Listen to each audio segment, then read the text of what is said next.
Permítanme ustedes el manido dicho, pero así es.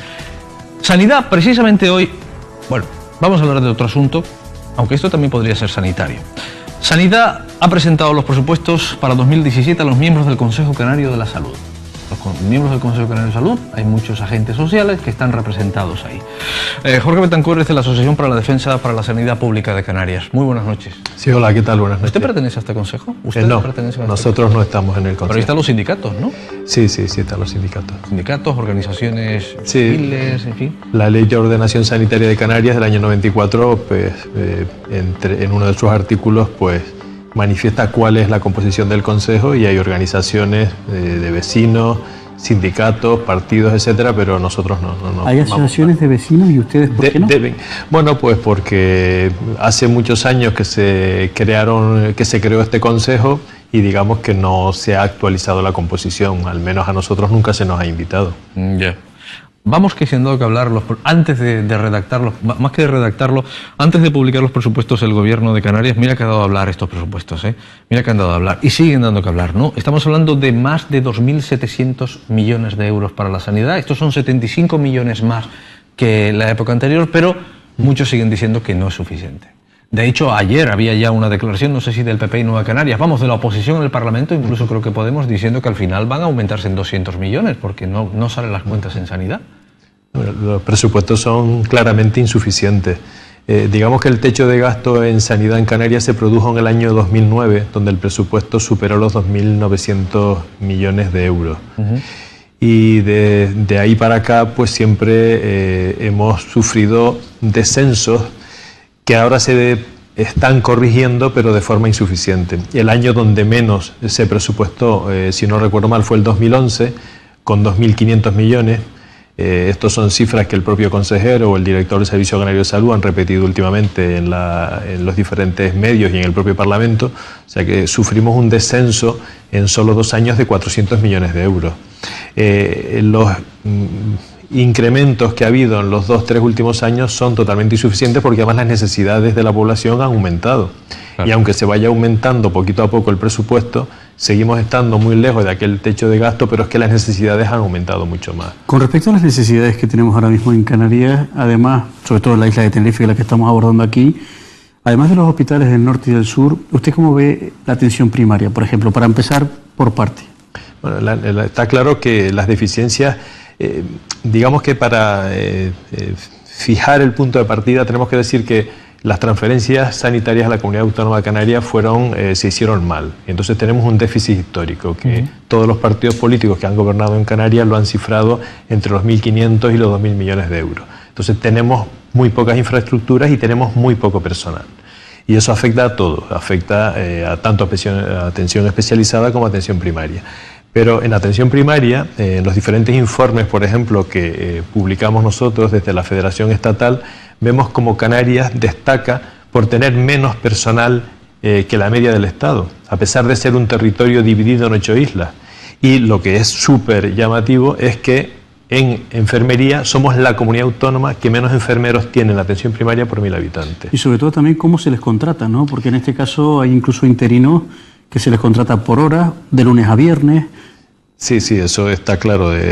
Las modalidades de contratación desde hace muchos años son muy dispares y, como bien dices, se contrata, a veces antes se contrataba incluso hasta por horas y otras veces pues se contrata de lunes a viernes, con lo cual un enfermero, una enfermera o un médico pueden acumular a lo largo de un año cientos de contratos. Ya. Los hospitales del norte y del sur de la isla de Tenerife, bueno, como siempre decimos, de momento son pseudo hospitales o son centros de atención especializada y entre comillas, porque no tienen todos los requisitos de aparataje que tiene un hospital de segundo nivel. ¿Cree que ese puede ser esa la solución para el colapso de la sanidad tinerfeña? Bueno, no sé si será la solución, pero son imprescindibles, eso está claro. O sea, como decía antes, en el proceso de transferencias nosotros nos quedamos con muy pocos recursos y tenía que haber habido en ese momento un desarrollo de infraestructuras que no hemos tenido. Tanto Gran Canaria como Tenerife, que son las 2 grandes islas en población, tendrían que tener hospitales comarcales tanto en el norte como en el sur. El Hospital del Norte pues está como está, y el del Sur tiene una historia de más de 30 años de reivindicaciones de la población. Incluso se presentó en el año 2000 en el Parlamento una iniciativa legislativa popular para ese hospital, y a fecha de hoy pues no hay hospital. Hay un centro sociosanitario con un servicio de urgencias y con un centro de especialidades, pero no es un hospital, por supuesto. ¿El único motivo que ve usted, o al menos que ve la ciudadanía, puede ser por favorecer precisamente a la sanidad concertada? Bueno, ese es uno de los motivos, evidentemente, quizás el más potente. En el año, si no recuerdo mal, fue en el 1984. En el año 1984 se abrió Hospiten Sur, y ya por esa época se empezaba a ver un movimiento ciudadano reivindicando un hospital para el sur. Y en el año, a finales de los años 80, ya se había construido el Centro de Especialidades del Mojón. Ese centro tardó muchos años esos barracones que había ahí. No, eso fue antes de esos barracones. Ese edificio que estaba construido para ponerlo a los especialistas tardó muchos años en abrirse. Y yo recuerdo, porque en esa época trabajaba en Arona, a finales de los años 80, los argumentos tan peregrinos que daba la administración, como que no se podía abrir el centro de especialidades porque UNELCO no conectaba la luz, cuando realmente lo que había era una presión importante del sector privado, porque era el momento del desarrollo de Hospiten Sur y no quería que el sur tuviese ninguna competencia, ya no digo en hospital, sino en un centro de especialidades, que luego se abrió a principios de los 90, pero con mucha falta de recursos, y que todavía a fecha de hoy, aunque funciona mucho mejor y hay más recursos, pero siguen siendo insuficientes. ¿Nos está queriendo usted decir que ha sido fundamental el trabajo de la sanidad pública para un retraso constante de la sanidad privada, para un retraso constante de la sanidad pública? Sí, sobre todo, o sea, Canarias... Un trabajo de despacho. Bueno, a todos los niveles, de despacho y fuera de despacho. Un lobby. Sí, está clarísimo que Canarias es la tercera comunidad del Estado español que más privatiza, que más dinero público dedica al sector privado. De hecho, el 33% de las camas de agudos de Canarias aproximadamente son del sector privado. Pero concretamente en la isla de Tenerife ha habido un sector importante, privado, que ha tenido una buena relación con el poder político, porque ha sido además parte del poder político, que ha hecho que no se hayan desarrollado los hospitales del norte y del sur, y eso lo sabe la ciudadanía. ¿Con todo el arco del poder político, con todo el arco político, con todos los partidos políticos que han gobernado? ¿Que han tenido alguna sí, con todos los partidos que hemos tenido gobernando en Canarias. Y en este caso, más con unos que con otros, pero con todos. En este caso, que tenemos un nuevo consejero, que es del Partido Socialista, ¿cómo ve la gestión que está llevando a cabo Jesús Morera? Desde mi punto de vista y desde nuestro punto de vista hay algunas mejoras, pero también sigue siendo insuficiente. O sea, quizás ha habido más transparencia, han salido más datos en cuanto a listas de espera, también se ha comprometido a aclarar lo que está pasando con los conciertos, porque hay conciertos con la sanidad privada que son preconstitucionales, que no se han revisado. Caramba. Y como mínimo habría que crear una comisión de conciertos que vea si lo que está concertado corresponde a lo que realmente necesita la población o no, o si se está usando el sector concertado para hacer negocio, que probablemente sí. O sea, a fecha de hoy está claro que nosotros en Canarias no podemos vivir sin el sector concertado, porque como decía antes, un 33% de las camas son privadas, pero hay cosas que las tendría que hacer los hospitales públicos porque tienen recursos y se están derivando a la privada, y eso hay que revisarlo año tras año. El señor Morera ha dicho que lo va a hacer, que iba a crear una comisión de conciertos ya que a finales de este año iba a tener conclusiones, pero parece que las prioridades ahora son otras y de esto no se ha hablado más. Señor Betancourt, con los más de 2.700 millones de euros que han puesto en el presupuesto de este año para sanidad, ¿qué se puede hacer? ¿Pagar lo que está? ¿Avanzar?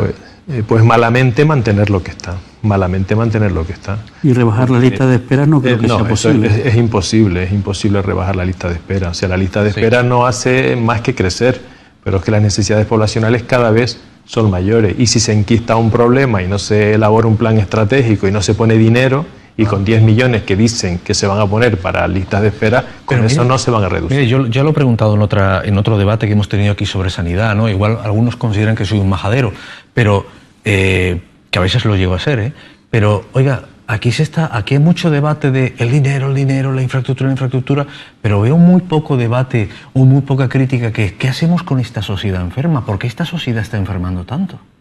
Bueno, es que Ese es el gran debate. Nosotros, nuestra asociación y otros sectores, presentamos ya en el Parlamento de Canarias una iniciativa legislativa popular en defensa de la salud y de la sanidad pública, porque no es lo mismo hablar de sanidad que hablar de salud. Claro. Entonces, estamos viendo como el Parlamento de Canarias, el gobierno canario, dedica 2.700 millones a los servicios sanitarios, pero ¿y cuánto dedica a la salud? Ese es el gran debate. Entonces, una población como la nuestra, que es una población muy empobrecida, donde las condiciones de trabajo son malas, enferma más. Claro. Y si no trabajamos desde ahí, o sea, se avanza más en salud, mejorando las condiciones de trabajo y erradicando la pobreza, que con unas grandes infraestructuras sanitarias, que son imprescindibles las infraestructuras sanitarias, por supuesto, pero la salud no está determinada por tener buenos hospitales o buenos centros de salud, está determinada por las condiciones de vida, condiciones de trabajo, el medio en el que vivimos. Entrará la educación también, hay que educar al ciudadano. Por supuesto, por eso las políticas de salud tienen que ser transversales, tienen que estar o sea, en todas las políticas, en las políticas educativas, en las políticas de vivienda, en las políticas del suelo, en las políticas del trabajo, en todo tiene que estar. En definitiva, si la gente sabe lo que le conviene comer, enfermará menos.